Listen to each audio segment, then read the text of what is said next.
Близький Схід має тісні економічні The Middle East has close economic ties, relations with the Russian Federation, and has influence. If they give Russia a signal to ceasefire, for example, for a certain period of time, a month, 2 months, we can then send our specialists to protect the civilian population. населення, відправити наших фахівців. Перемовини повинні бути з The peace talks should take place between the 5th and the 8th or 9th of this month.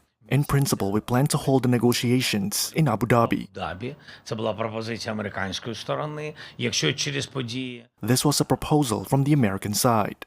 If, due to events in the Gulf, in the war, events will shift the date or shift the city, then we are ready for another city, another country. We are prepared to meet in Switzerland, and we are also prepared to meet in Turkey, as I mentioned today.